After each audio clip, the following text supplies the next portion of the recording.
parrot, he explains this in the third canto, just like a parrot merges into a green tree. The parrot is enjoying in the tree, but you just can't see it.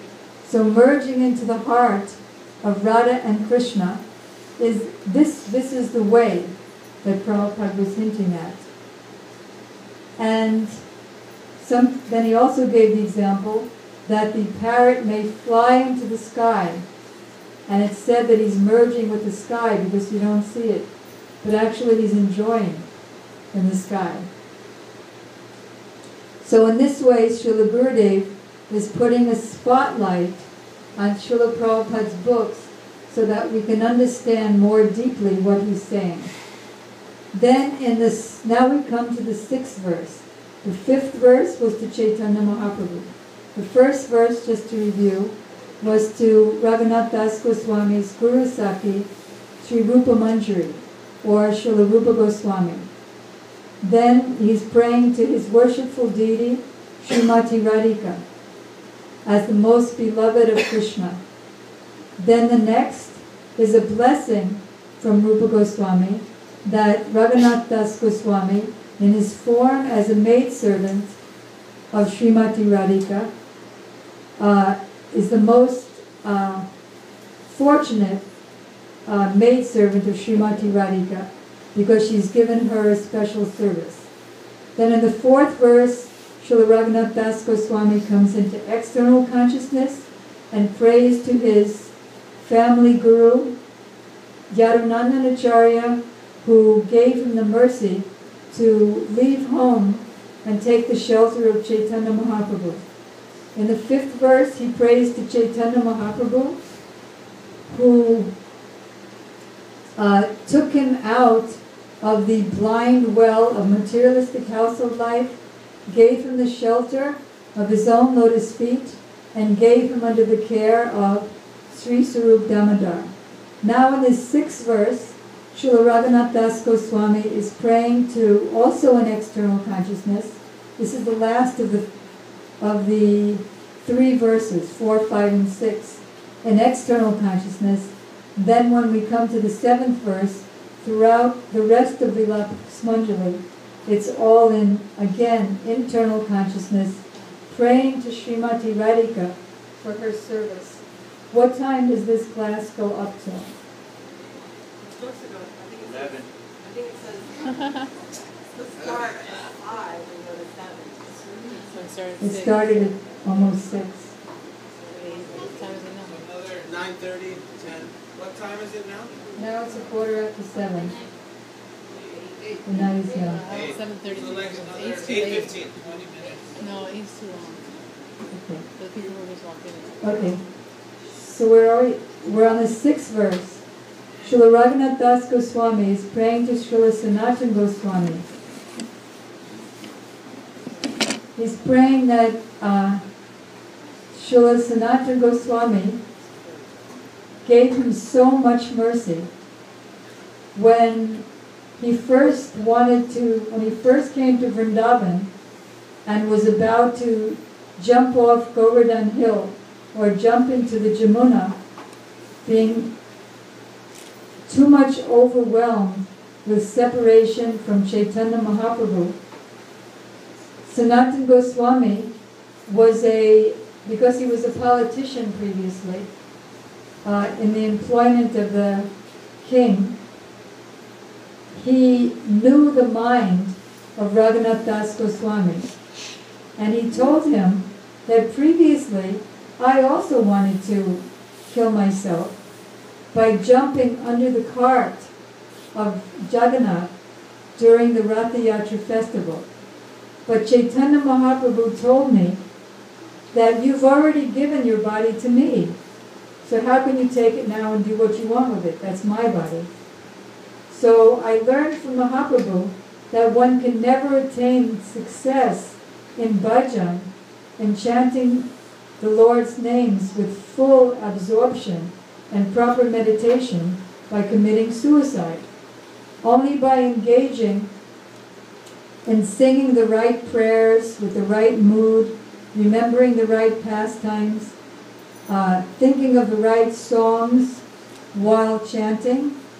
Can one attain perfection in bhajan and go back to home, back to Godhead, and attain what Chaitanya Mahaprabhu came to give and all of our acharyas came to give, that is, the maid service of Srimati Radhika. So, Sanatana Goswami convinced him not to jump off the hill or jump in the Jamuna, but rather to do bhajan. And then he's remembering that when he was taking water, drinking water from Radha Kund, there was a tiger who was taking water next to him. And the tiger didn't do anything, but Sanatana Goswami became worried. So he requested Raghunath Das Goswami, let me build a bhajan kutir for you. That incident and also another incident when Sanatana Goswami saw that Raghunath Das Goswami was doing his bhajan in the hot, boiling sun, and the sun was beating down on him, and Srimati Radhika herself came and put her cloth over his head to create a shady umbrella. So then Sanatana Goswami insisted, please let me make a bhajan kutir with you, and then he accepted that kutir. So he's praying for the mercy.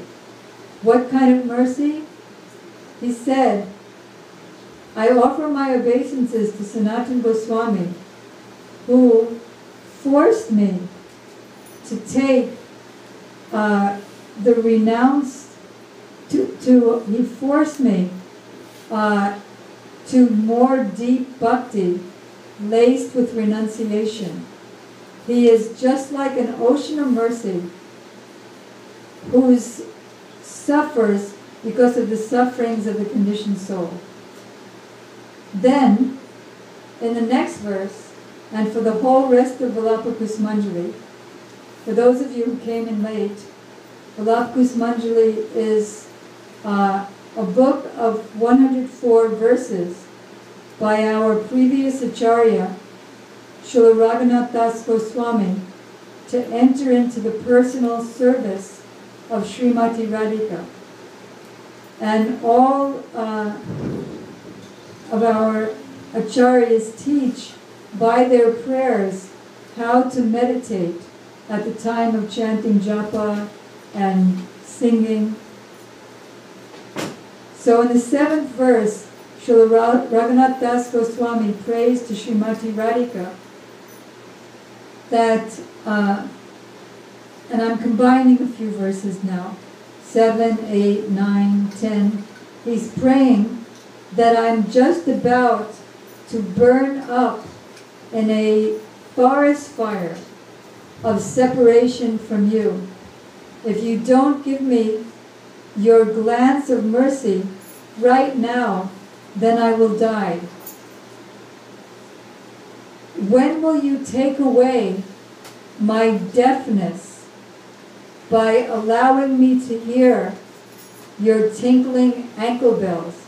Only that will cure my deafness. Srila Bhakti Siddhanta Saraswati Thakur, in his glorification to his spiritual master, Srila Gaur Kishore Das Babaji Maharaj, on his Vyasa Puja Day, he states that we're all experiencing sounds of deafness and sights of blindness. We're not really seeing. It's just the interaction of the senses and their objects. Or as Srila Prabhupada translates in the 4th canto of Srimad Bhagavatam and the story of King Puranjana, the living entity is just going to the city of 9 gates.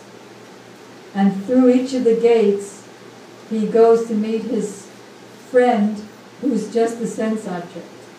In other words, we're not, another example that Srila Prabhupada gave is just like somebody is gagged